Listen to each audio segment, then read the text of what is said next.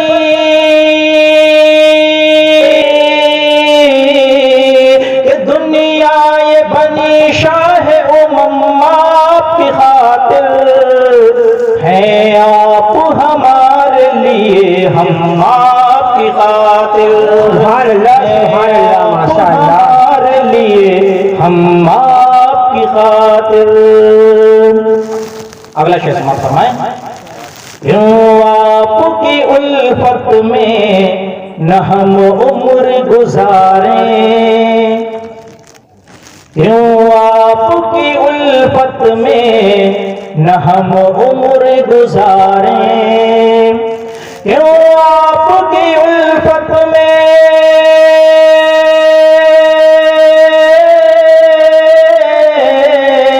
کیوں آپ کی الفت میں نہ ہم عمر گزاریں، ہے جسم میں جان جان میں دم آپ کی خاطر، سبحان اللہ سبحان اللہ ماشاء اللہ، زندہ باد زندہ باد آپ کی خاطر، دنیا یہ بنی شاہ امم آپ کی خاطر، کہ پیدا ہوئے جب آپ بجھی آتش ظلمات، کہ پیدا ہوئے جب آپ بجھی آتش ظلمات، کہ پیدا ہوئے جب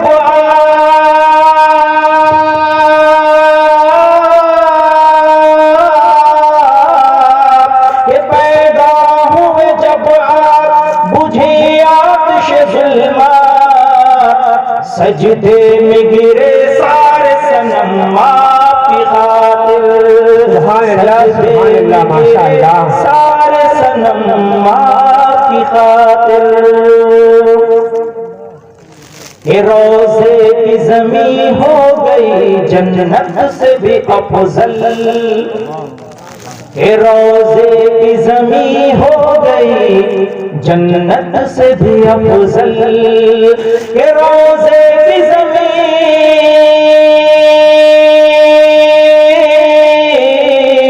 کہ روضے کی زمین ہو گئی جنت سے بھی افضل، اس درجہ بڑی شان حرم آپ کی خاطر، سبحان اللہ ماشاء اللہ، بڑی شان حرم آپ کی خاطر، دنیا یہ بنی شاہ امم آپ کی خاطر،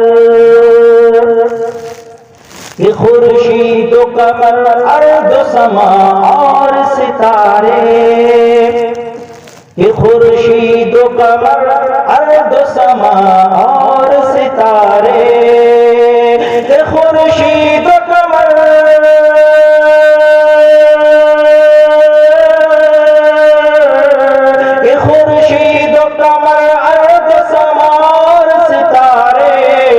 تخلیق ہوئے لوح قلم آپ کی خاطر، ماشاءاللہ، سبحان اللہ، سبحان اللہ، لوح قلم آپ کی خاطر، دنیا یہ بنی شاہ امم آپ کی خاطر۔ آخری شعر مقطع کا شعر سماعت فرمائیں۔ ماشاءاللہ، کہ لولا کلمہ سے ظاہر ہے اے تبسم،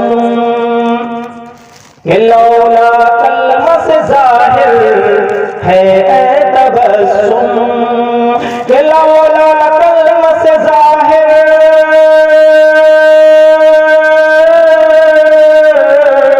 کہ لولا کلمہ سے ظاہر ہے اے تبسم، ہے سارا عرب سارا عجم آپ کی خاطر، سبحان اللہ، سبحان اللہ، ماشاءاللہ، زندہ باد، زندہ باد، جم آپ کی خاطر، دنیا یہ بنی شاہ امم آپ کی خاطر، ہیں آپ ہمارے لیے ہم آپ کی خاطر۔ ایک مرتبہ درود پڑھ لیں۔ اللہم صلی علی سیدنا اللہم صلی علی سیدنا مولانا صلو علیہ صلاۃ و سلام علیک یا رسول اللہ صلی اللہ تعالی علیہ وسلم۔ عزیزان ملت اسلامیہ، اسلام کائنات کی سب سے بڑی سچائی ہے، اور ہم اس سچائی کے قائل ہیں جو سب سے عظیم سچائی ہے، لیکن سب سے زیادہ مظلوم میں نے اس لیے کہا کہ آج دنیا کی تمام باطل قوتیں اسلام کو فنا کرنے کے لیے اپنے تمام آلات حرب سے مسلح ہو کر میدان میں اتر آئی ہیں، اس لیے کہ وہ اسلام کی نظریاتی قوت سے لرزہ بر اندام ہے، خوف زدہ ہے۔ انہیں ڈر ہے کہ اگر اسلام کا حقیقی چہرہ دنیا کے سامنے آ گیا تو پوری دنیا اسلام کی آغوش میں آ جائے گی، پوری دنیا میں اسلام کا پرچم لہرائے گا۔ وہ اسلام کی نظریاتی قوت سے ٹکرانے کی طاقت نہیں رکھتی ہیں، اس وجہ سے دنیا بھر میں مسلمانوں کو مختلف مسائل میں الجھا دیا گیا تاکہ یہ اپنی تنظیمیں ذوق نہ کر سکیں اور متحد و منظم نہ ہو سکیں۔ نہ صرف یہ کہ الجھایا گیا ہے بلکہ ان کی صلاحیتوں کو ختم کرنے کے لیے تمام تر ذرائع استعمال کیے جا رہے ہیں۔ جہاں ان کے پاس دولت ہے تو دولت لوٹی جا رہی ہے، جہاں ان کے پاس درسگاہیں ہیں وہاں انہیں ویران کرنے کی کوشش کی جا رہی ہے، جہاں ان کے ہاتھوں میں قلم ہے قلم چھیننے کی کوشش کی جا رہی ہے، جہاں ہتھیار ہیں ان ہتھیاروں کو غیر قانونی قرار دے کر کے پابندیاں کی جا رہی ہیں، اور جہاں ان کے پاس زمینیں ہیں ان زمینوں پر باضابطہ اپنے اڈے قائم کیے جا رہے ہیں۔ اگر وقت ہوتا میں پوری دنیا کا ایک سرسری جائزہ لے کر آپ کو بتاتا کہ آج ہمیں موت کے گھاٹ اتارنے کے لیے کتنی منظم سازش کی جا رہی ہے۔ ان حالات میں ہم زندہ رہ سکتے تھے اگر ہمارے ساتھ ہمارا احساس ضیاء زندہ ہوتا۔ وہ قومیں زندہ رہتی ہیں جو ضیاءکار ہوتی ہیں اور ضیاء گوش ہوتی ہیں، مگر احساس ضیاء زندہ ہوتا ہے۔ وہ نقصان تو اٹھا رہی ہوتی ہیں مگر یہ احساس ہوتا ہے کہ ہم نقصان اٹھا رہے ہیں، سازشوں کا شکار ہوتی ہیں مگر انہیں یہ احساس ہوتا ہے کہ ہم سازشوں کے شکار ہو رہے ہیں، موت کی وادیوں سے گزاری جاتی ہیں مگر انہیں یہ احساس ہوتا ہے کہ ہمیں موت کی وادیوں سے گزارا جا رہا ہے۔ مگر وہ قوم جو ضیاءکار بھی ہو اور ضیاء گوش بھی ہو مگر احساس ضیاء فنا ہو جائے اس قوم کے زندہ ہونے کے امکانات بہت کم ہوتے ہیں۔ آج عصر حاضر السلام علیکم دوستو، اگر آپ لوگوں کو ہماری یہ صحیح نہ تمام پسند آئے تو ہمارے چینل کو سبسکرائب، لائک اور شیئر ضرور کریں۔